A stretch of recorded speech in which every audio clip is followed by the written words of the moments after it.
Escucha Conectados, episodio 30, temporada 4, con Richard Barat, representante del Programa de las Naciones Unidas para el Desarrollo en Honduras, moderado por la periodista Marilyn Méndez. Elimina los 5 tipos de dolor con Iboprodol Ultra, fórmula única. Hola, bienvenidos a Conectados, un podcast de Radio América. Esta semana con mucha información de interés para todos ustedes. Tenemos de invitado al representante residente del Programa de las Naciones Unidas para el Desarrollo, Richard Barat. Bienvenido a Conectados. Muchísimas gracias por la invitación y un gran saludo a su audiencia también. Qué bueno tenerlo aquí. Ya días estábamos queriendo congeniar esas agendas para platicar de todo el trabajo que usted ha desarrollado aquí en el país. ¿Qué tal? ¿Cómo ha sido su estadía aquí? Pues muy bien, la verdad que Honduras es difícil aburrirse. Hay siempre algo nuevo, es un país con múltiples desafíos, por supuesto, ¿no? Es un país que consideramos desde la organización en algunos aspectos como multicrisis y al mismo tiempo un lindo país con linda gente y con muchas oportunidades. Sí, ¿desde hace cuánto está aquí, don Richard? Llegué en el 2019, ya cumplí 4 años recién y bueno, me va a tocar rotar. 5 años, exacto. Pronto, ya me va a tocar ¿verdad? rotar pronto. Usted es francés, ¿verdad? Así es. Qué bueno. También estaba viendo que usted tiene mucha experiencia en este trabajo suyo en la región, en Centroamérica principalmente. ¿Qué diferencias ha encontrado en todos estos países? Pues son países muy distintos. O sea, me ha tocado trabajar, realmente en todos los países de Centroamérica y más recientemente en Panamá con una función que cubría todos los países de América Latina y del Caribe. Realmente hay muchas similitudes en lo que respecta a las dinámicas políticas en algunos casos. Hay muchas similitudes en lo que respecta a las necesidades de la población, tasas de pobreza generalmente bastante altas, niveles de desigualdad bastante altos, pero al mismo tiempo países con muchísimas oportunidades, ¿no? Entonces es una contradicción a veces. Y realmente por ahí va el desafío y como PNUD pues hemos tenido la oportunidad de apoyar una cantidad de programas en estos países importantes, ¿no? Temas tan centrales como la seguridad, la pobreza y otros. Sí, en el caso de Panamá, bueno, recientemente en los informes de crecimiento económico, siempre a la cabeza de Centroamérica, ¿verdad?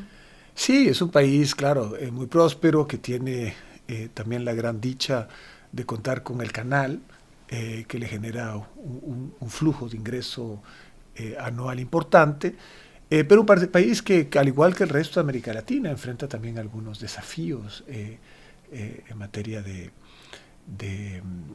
participación de la sociedad, de desigualdad en algunas zonas, etcétera. Entonces son condiciones hasta cierto punto distintas, pero también hay algunas similitudes en todos los países de la región de América Latina, una de las regiones consideradas más desiguales del mundo, ¿no? También. Con esta cartera de proyectos para este año, bueno, el PNUD o PNUD, como se le conoce, también se le llama, ¿en qué se van a enfocar en este año? Prácticamente sería su último año en Honduras también. Bueno, pues me tocaría rotar normalmente en el 2025, ¿no? Uh-huh. Ese es un poco el plan.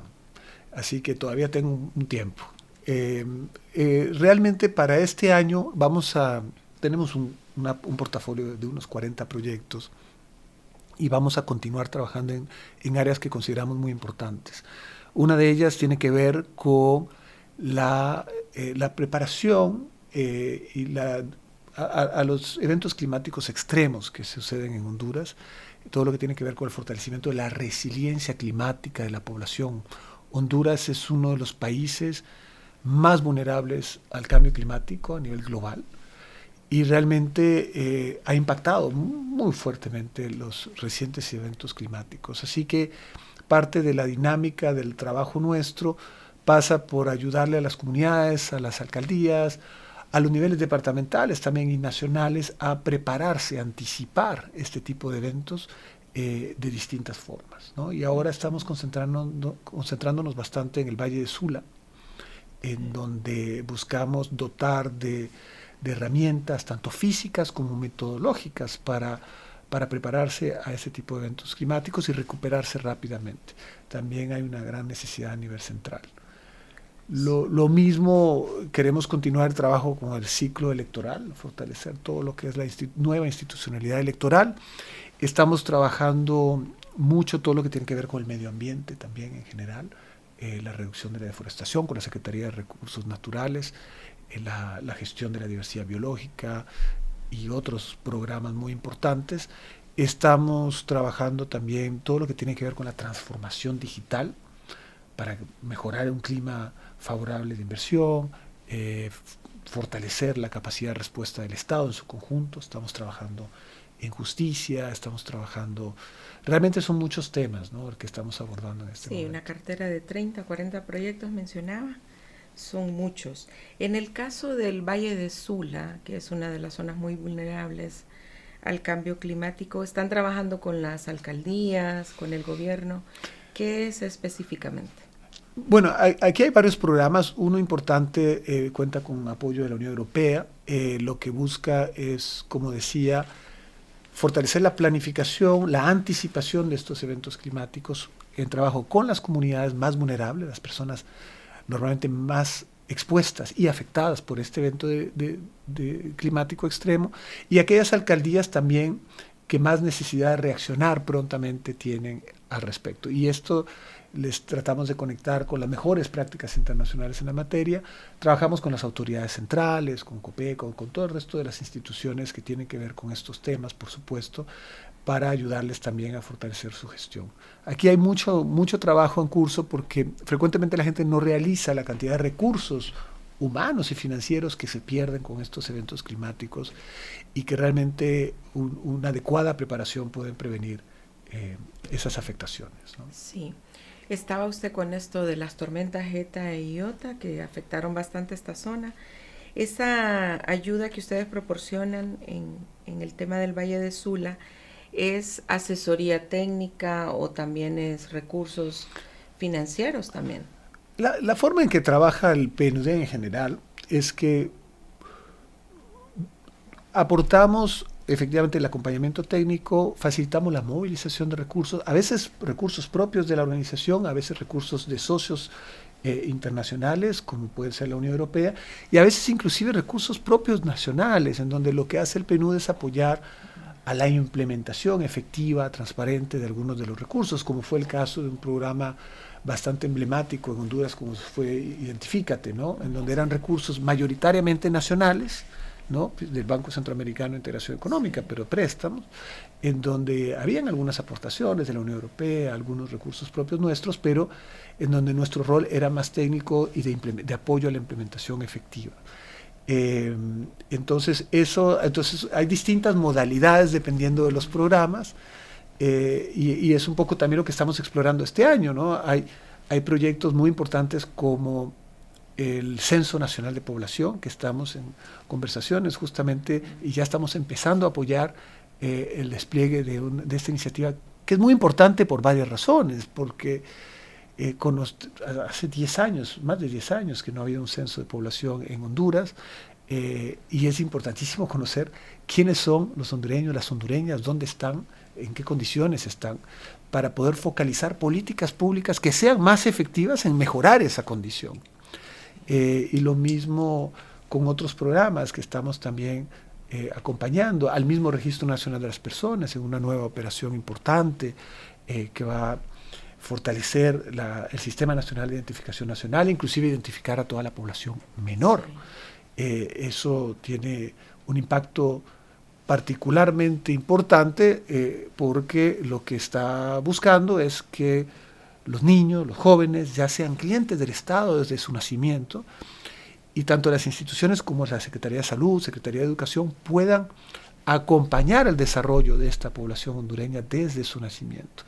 Monitoreo de vacunas, enrolamiento en centros escolares y demás. Muy completo ese proyecto, ¿verdad? Esos son programas muy completos. Ese último que mencioné es un proyecto que será financiado por el Banco Mundial.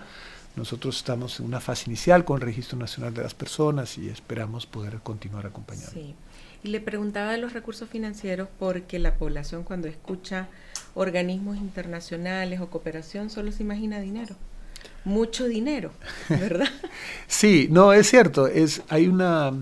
Y a mí me gusta mucho romper con esa creencia, porque realmente Honduras es un país de desarrollo medio. Medio bajo, pero de desarrollo medio. Y como tal, dentro de los estándares de medición internacional, realmente no califica como un destino de recursos de donación muy importante. Obviamente hay muchos recursos que sí se logran movilizar, pero es más la excepción que la regla cuando uno compara con los países de bajos ingresos que puede encontrar, en el Caribe como Haití o en África subsahariana en muchos casos. Realmente el desafío en Honduras es, por supuesto, movilizar el nivel de acompañamiento, de buenas prácticas, de asesoría técnica, de recursos semilla en algunos casos, suficiente para potenciar, digamos, los programas que son nacionales. Eso es una oportunidad realmente, ¿no? Porque el liderazgo se mantiene dentro del país y lo que buscamos nosotros es acompañarles. Por eso siempre usamos la palabra acompañar. Sí. Por lo mismo, porque es a nivel técnico, a nivel de mejores prácticas internacionales. A veces no las tenemos nosotros las soluciones, sino buscamos a conectar al país con aquellos países que han encontrado soluciones que son de utilidad para un país de perfil de Honduras. Sí, acompañamiento entonces, ¿verdad? De múltiples formas, sí. ¿no? Técnico, financiero, operacional. Realmente eso es una de las áreas. Nosotros, por ejemplo, en el área de adquisiciones, por dar un ejemplo, el PNUD adquiere anualmente alrededor de unos $5,000 millones a nivel global en bienes, servicios, productos, etcétera. Entonces, ayudamos a los países a accesar estos mercados de manera más costo eficiente, ¿no? Sí. Porque tenemos acuerdos a veces de largo plazo con grandes proveedores para 180 países. Entonces, existe una costo eficiencia muy importante, sí, en ese sentido, ¿no? Bien, lo vimos con bastante participación en este proyecto del nuevo documento nacional de identificación. ¿Cómo ha sido el desarrollo de esto? ¿Les ha llenado las expectativas? Yo diría que sí. No ha sido fácil, porque era un proyecto muy ambicioso. De hecho, cuando empezamos el proyecto ya nos habían dicho que no iba a haber tiempo para hacerlo. Y para colmo vino la pandemia, y para colmo vino el huracán ETA y el Iota, y hubieron muchos problemas también de índole de flujo financiero, con los espacios fiscales, con los entendimientos que había que encontrar en el Congreso también para que los depósitos se hagan de manera oportuna. Y a pesar de todo esto es un proyecto que ha logrado en tiempo récord llegarle a toda la población adulta, ha logrado adquirir y poner a disposición una de las identidades más seguras del mundo y la más segura de América Latina, según el reconocimiento que le fue entregado al RNP hace 2 años en Washington. Una identidad que captura la información biométrica de la población hondureña y que ha permitido el establecimiento de una identificación digital con las posibilidades que esto va a permitir en cuanto a servicios a futuro a la ciudadanía. Ha sido un programa que en tiempo récord ha entregado 5.5 millones de identidades en menos de 6 meses. Yo a veces pongo este ejemplo porque en Francia la nueva identidad empezó a distribuirse más o menos en la misma época, pero la fecha límite de entrega es el año 2030.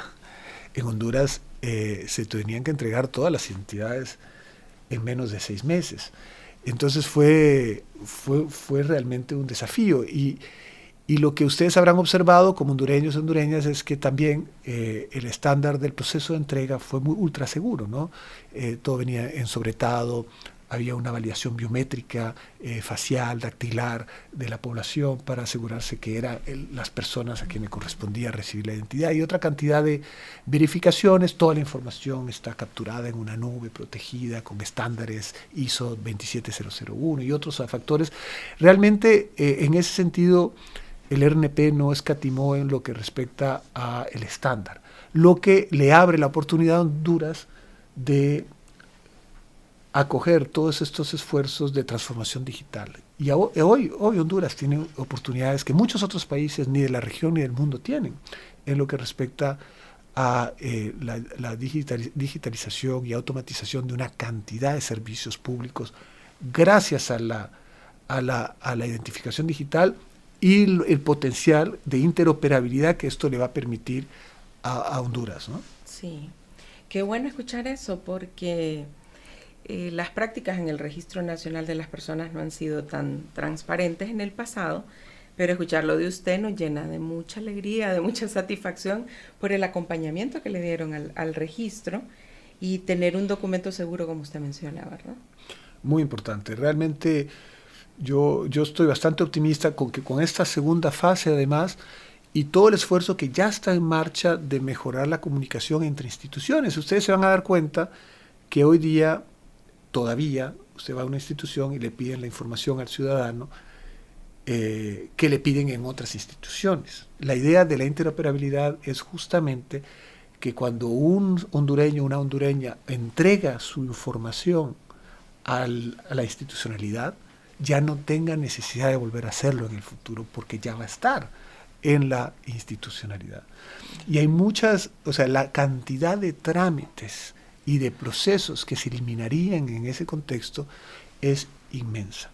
Son pocos países los que lo han logrado, pero yo creo que Honduras va bien encaminado para esto. Obviamente se supone algunos aspectos todavía importantes para lograr esa meta, pero se está avanzando en la dirección correcta en ese sentido.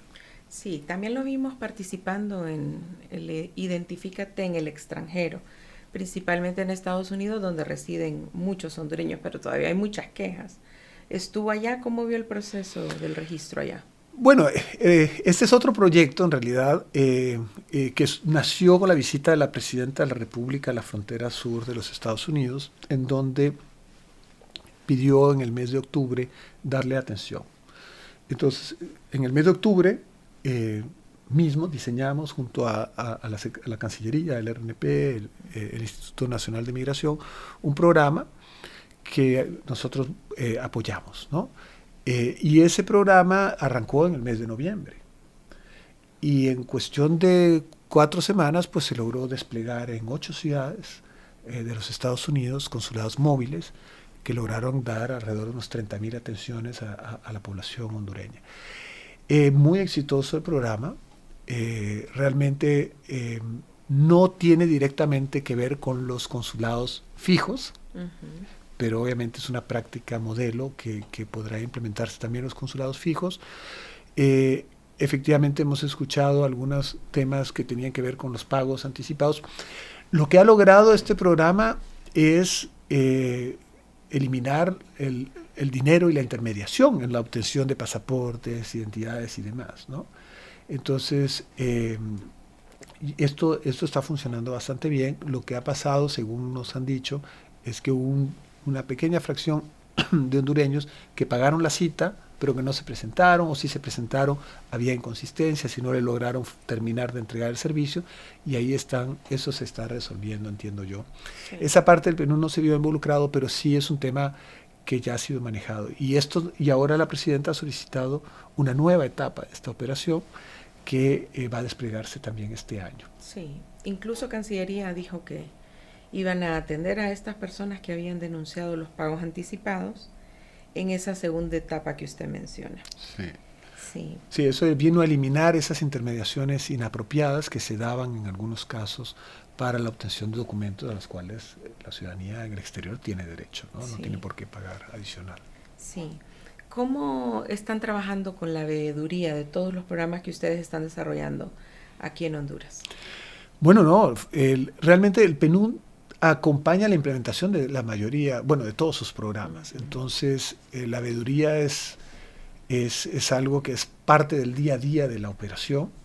Todos los programas del PNUD pues, están sujetos a las auditorías independientes y esto, pues afortunadamente hemos sido auditados con frecuencia, la última creo que fue el año pasado y también ya con resultados satisfactorios. Así que eso ha sido positivo.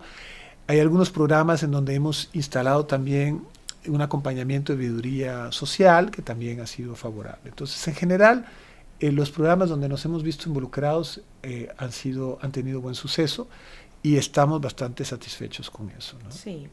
Le hacía la pregunta porque en esta semana pues ya se publicó el último informe de Transparencia Internacional y Honduras. El gobierno en sí pues sigue estancado, sin lucha contra la corrupción, y por esto le preguntaba, ¿verdad?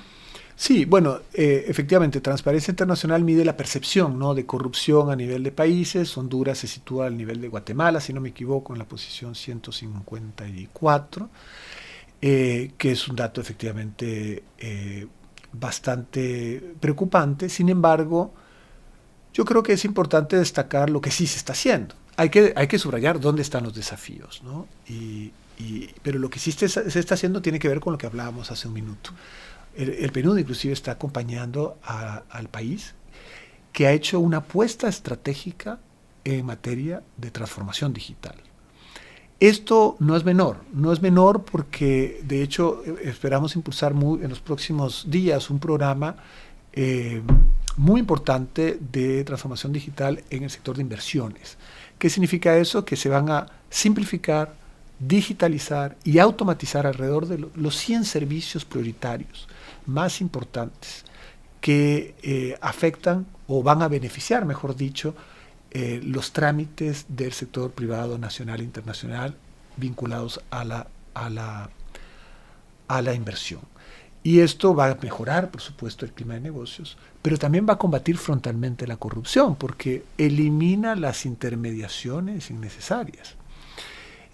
Transparenta la gestión de las instituciones con los resultados, con acceso público.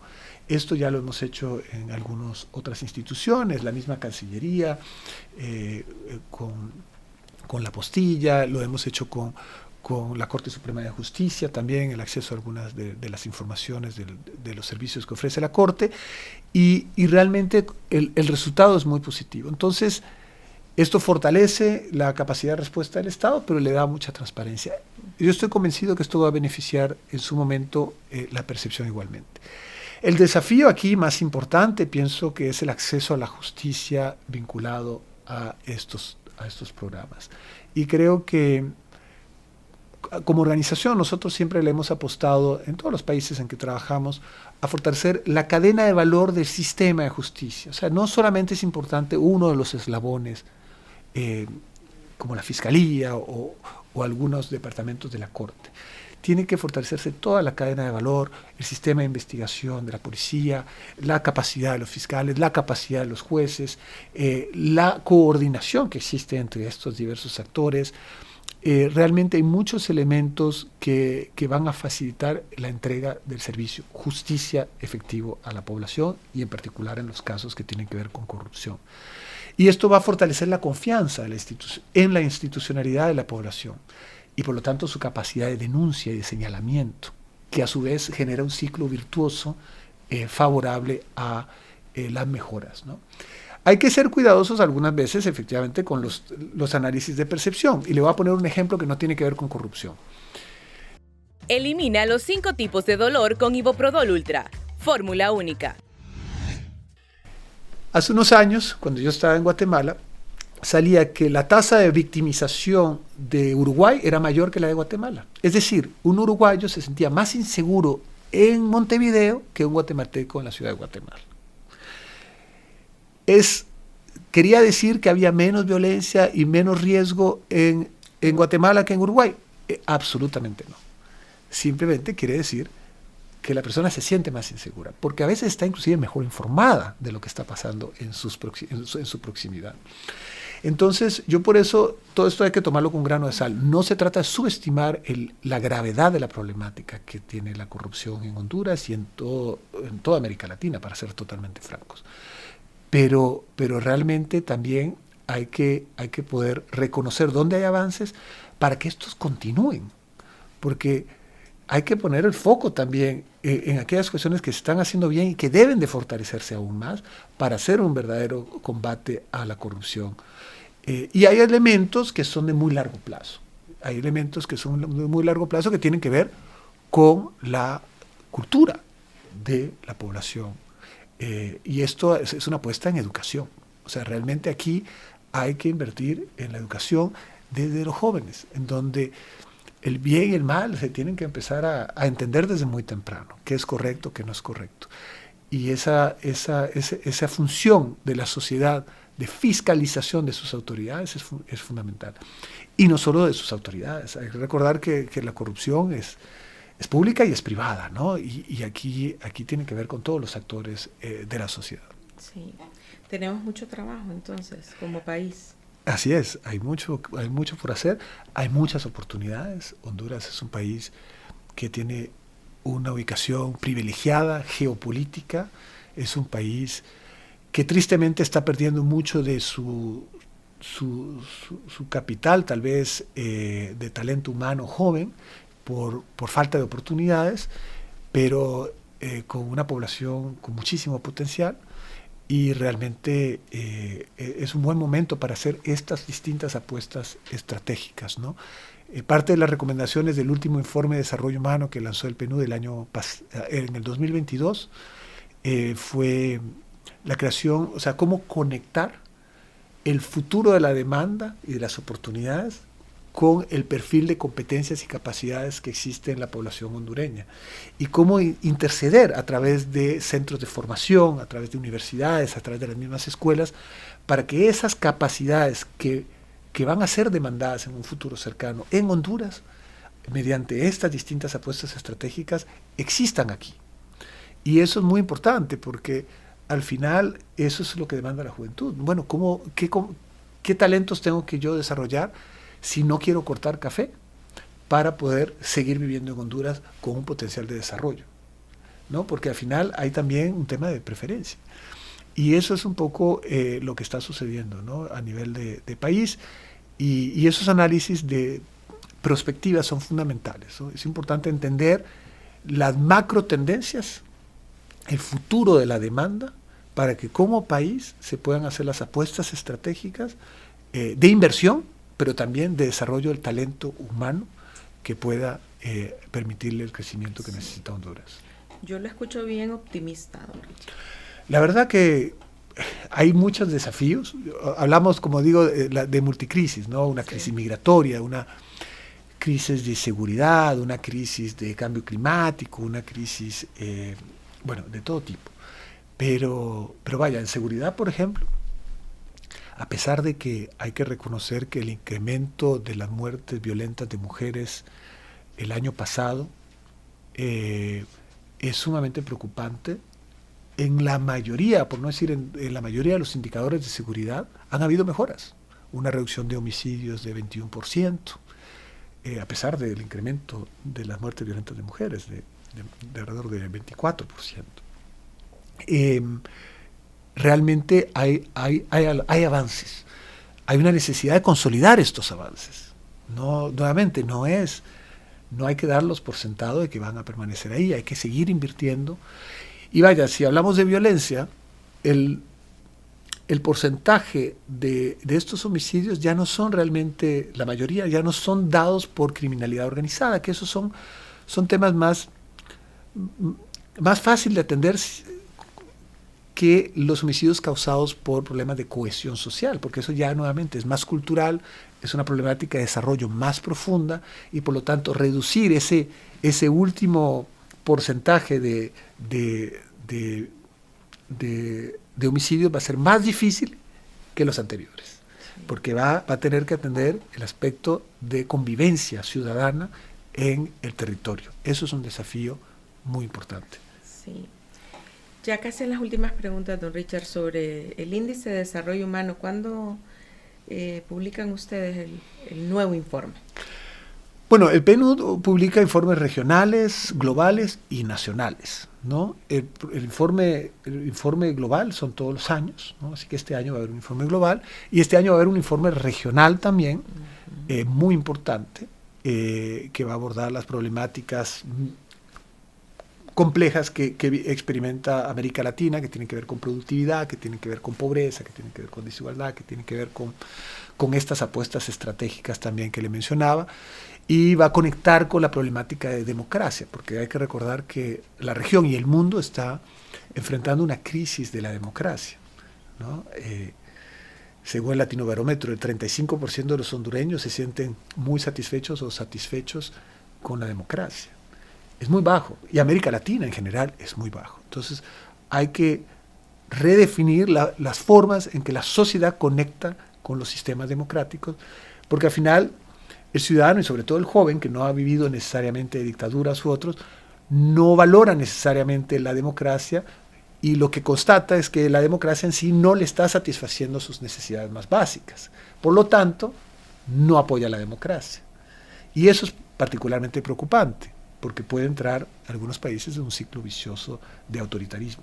Y eso es un poco uno de los desafíos también que va a estar abordado desde la perspectiva de desarrollo, por supuesto, en el próximo informe regional. Y Honduras, vamos a publicar un nuevo informe regional, un nuevo informe nacional el próximo año, ¿no? Esa es la intención. Estamos trabajando en la fase inicial de un poco de definición prospectiva de por dónde van los grandes desafíos del país. La vez pasada el tema central era Estado de Derecho. Creo que le acertamos al tema. Era un tema que terminó siendo central a la problemática del país. Sigue siéndolo. Y realmente ahí quedaron una serie de recomendaciones que siguen siendo vigentes para fortalecer el Estado de Derecho en un país como Honduras. Entonces esperamos que el próximo informe también recoja un conjunto de recomendaciones. Posiblemente tendrá que ver con la problemática de la creación de empleo, vinculado al tema de desarrollo, vinculado al tema de Estado de Derecho, vinculado a todos estos otros temas. Habrá que ver esto.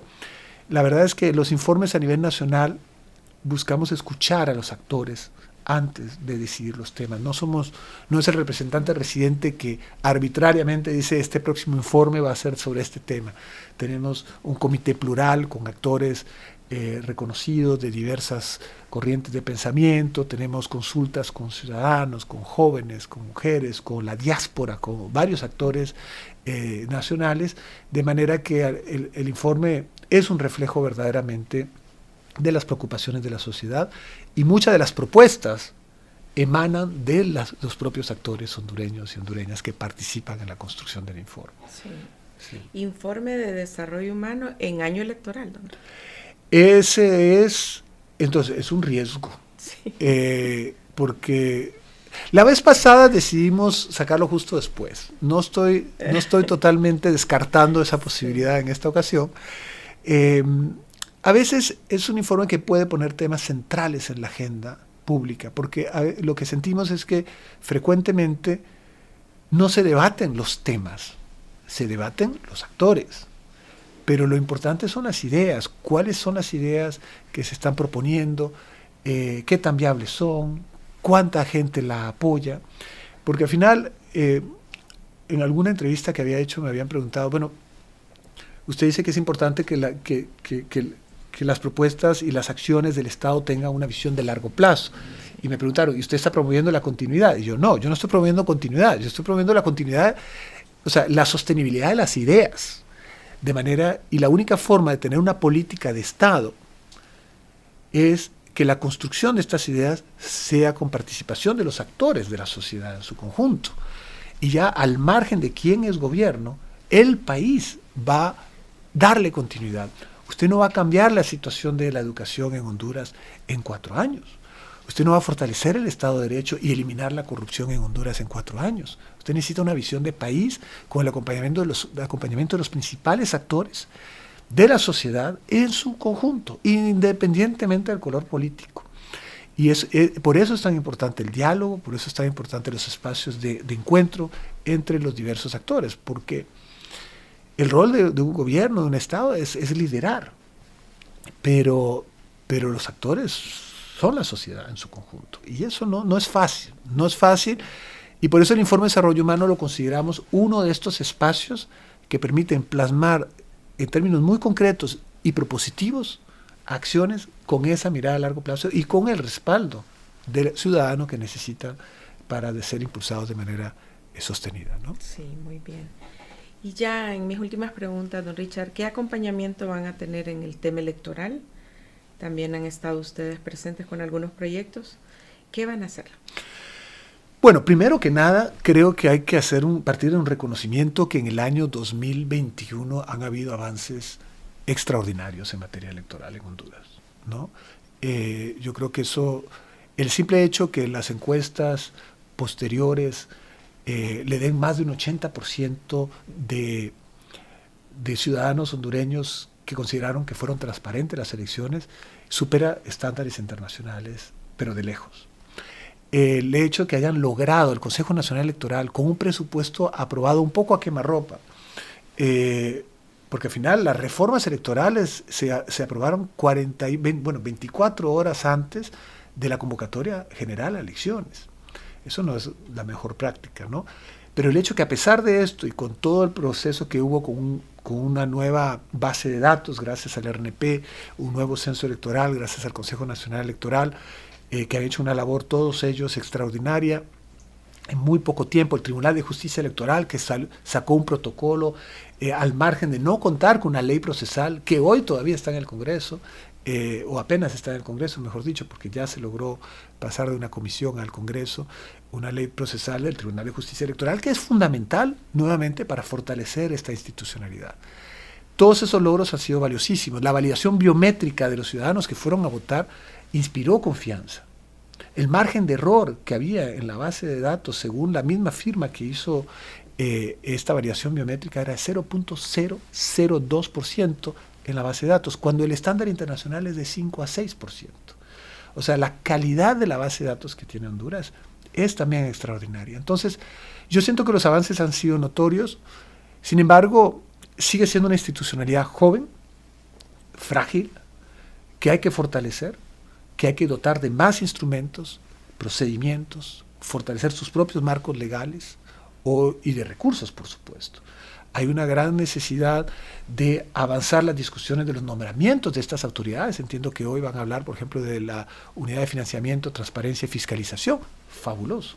Falta empezar a conversar quiénes serán las autoridades en el Consejo Nacional Electoral, en el Registro Nacional de las Personas, y todo el resto de las instituciones electorales en el mes de septiembre que tienen que rotar.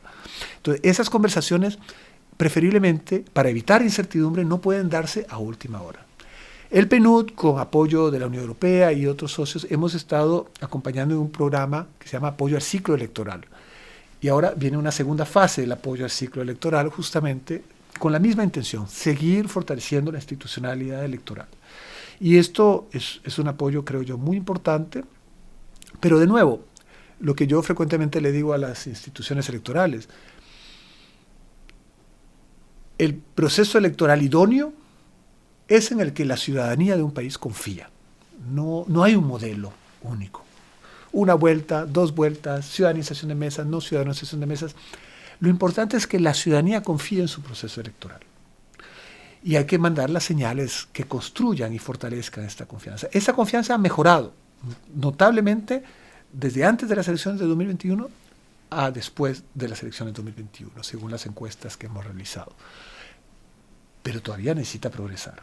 Todavía hay mucho margen de mejora en ese aspecto y esto no se va a dar si no se continúa y se consolidan primero los avances, evitar retrocesos y aprender de las lecciones que ha arrojado este último evento electoral. Por ejemplo, hay una cantidad de procesos que hay que poner en marcha, hay que capacitar de mejor forma a las personas que van a representar a los partidos en las mesas electorales, si es que no hay reforma, hay que poder identificarlos de manera más adecuada. Hay una cantidad de mejoras que ya han sido identificadas por la misma institucionalidad electoral que deben de ponerse en marcha. Sí. Pero entrar en un debate tardío de reformas electorales puede incrementar los niveles de incertidumbre y por lo tanto de desconfianza. Ese es el desafío que hay ahora y desde el PNUD lo que nosotros buscamos es ayudarle a la institucionalidad a estar preparada para fortalecer su capacidad, inclusive de comunicación, porque no solamente son las acciones a lo interno, sino la forma y las plataformas con las que interactúan con los ciudadanos, que son los usuarios de esta institucionalidad electoral. Sí. Eso es un tema muy, muy importante. Y hay mucha incertidumbre. Y la incertidumbre existe pero bueno, yo nuevamente, porque soy optimista, estoy viendo que ya se están hablando en el Congreso, yo pienso que hay señales de que esto puede prosperar. Y realmente va a ser muy importante, ¿no? Por lo mismo, por el agotamiento que hay en toda América Latina y en el mundo de la misma institucionalidad, de las mismas democracias. Los congresos frecuentemente son considerados los menos confiables por la ciudadanía a nivel internacional. Esto no es un estándar hondureño. Realmente hay un agotamiento de la clase política en la imagen, sobre todo en la juventud. Y para poder volver a conectar con esa población que va a ser decisiva en las próximas elecciones. Yo creo que a veces se subestima el peso que tiene ese 45-50% que no se dice de ningún partido en Honduras, o no sabe y no responde, pero sí sabe, pero no responde, y está esperando a pronunciarse y a manifestarse de nuevas formas. Y hay una demanda latente que no está siendo necesariamente atendida, y creo que hay que apuntar en esa dirección, y pasa por un fortalecimiento de la comunicación y de la confianza en las instituciones. Sí. Bueno, de la incertidumbre que usted mencionaba, ¿verdad? Y que se palpa, ¿verdad?, en la población, necesitamos que los organismos internacionales sigan ahí, porque la población en general tiene mucha desconfianza en los partidos políticos, ¿verdad? Entonces, si hubo avances, como usted menciona, ¿verdad?, y que son reconocidos en las últimas elecciones, pues necesitamos ese acompañamiento siempre, ¿verdad? Sí, yo afortunadamente en Honduras, no sé cómo exactamente, pero existe una inmensa capacidad de encontrar in extremis, frecuentemente a última hora, acuerdos, ¿no? Ni yo ni nadie de la comunidad internacional sabe cómo, pero al final se logran acuerdos, y creo que hay que apostar a eso, a esa capacidad bastante única que existe en el caso hondureño de encontrar esos acuerdos. Y al final yo diría que hay que ponerlos en práctica, tal vez de cara a fortalecer esa confianza con mayor antelación, y evitar un poco el suspenso que se ha generado históricamente en los procesos electorales, porque esto es un tema que afecta también la forma de gobierno con la cual cualquier partido electo terminará operando. Así que o mejor dicho, cualquier candidato o candidata electo o electa terminará realizando su gestión. Entonces, es tomar las cosas con más tiempo. Sí. Es fundamental, y desde el PNUD pues estamos nuevamente en la mejor disposición de apoyar en todos estos temas. Ha sido realmente un privilegio ser parte de las primeras fases, ¿no? Porque sentimos que se ha hecho una gran contribución de parte de todas estas instituciones involucradas en los procesos electorales a la paz en Honduras, ¿no? Porque había mucho temor, yo no sé si usted recuerda, de nuevas expresiones de violencia, de muertes en el proceso electoral. Inclusive hubieron dudas si se iban a manifestar en las elecciones. En algún momento yo tuve mis dudas también. Yo recuerdo que teníamos que ayudarle al RNP a entregar todos esos millones de identidades. El presupuesto no había entrado.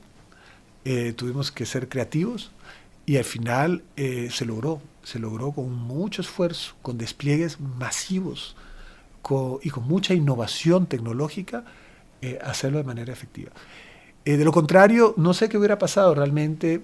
Hubieran ido con la identidad anterior, no lo sé. No sé si la ciudadanía hubiera aceptado los resultados con la misma confianza que lo hicieron, si no se hubiera logrado ese tipo de programas, ¿no? Tal vez sí, tal vez no. A ver si mejora la confianza en este próximo proceso. ¿Todavía va a estar usted por acá? Yo voy a estar por lo menos para la preparación. El día de las elecciones vendré de visita muy posiblemente. Lo vamos a tener como observador, ¿no, Richard? Lo necesitamos. Por la desconfianza que le mencionaba, ¿verdad?, en los partidos políticos. Pero también usted mencionaba que a última hora pues la clase política hondureña logra unos acuerdos muy interesantes. A última hora, lástima, pero sí, logran acuerdos. No, es difícil entenderlo, estamos tratando de... pero no, es muy importante esas señales. Yo creo que el Estado de Derecho pasa por el apego a las reglas de juego establecidas. Y como decía, a veces hasta cambiar las reglas de juego establecidas, tienen que hacerse en apego a las reglas de juego establecidas. Y eso es muy importante porque eso es parte de lo que genera la confianza en la institucionalidad. Y a veces, aunque esté dentro de las reglas de juego establecidas, hay que también escuchar a la sociedad en su conjunto y decir, bueno, pero ¿cuál es la expectativa? ¿No? Es importante que entiendan el razonamiento de algunas decisiones que son a veces de carácter político para poder respaldarlas de manera adecuada. Si no existe esa comprensión, es difícil que se mejore el nivel de respaldo. Y es muy peligroso países donde los niveles de respaldo van en caída libre, ¿no? Hay que mirar alrededor, miren lo que está pasando en Ecuador y otros países en el mundo. Así que yo diría que hay unos desafíos muy importantes.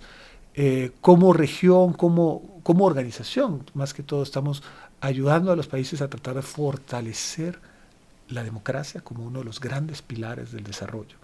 Y eso pasa por una gobernanza efectiva y eso pasa por todos los programas que hemos conversado el día de hoy, que son muy importantes en ese sentido.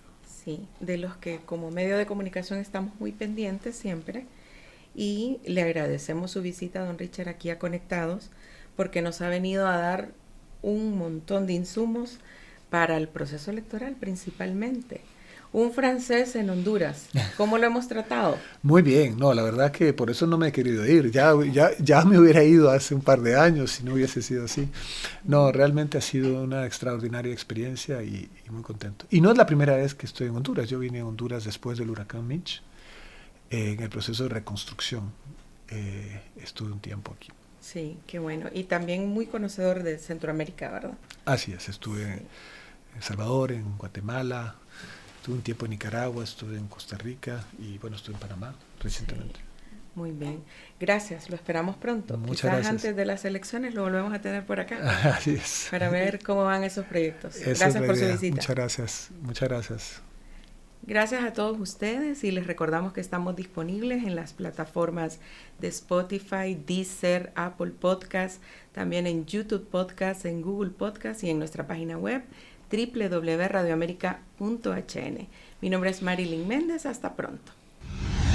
Elimina los 5 tipos de dolor con Iboprodol Ultra, fórmula única.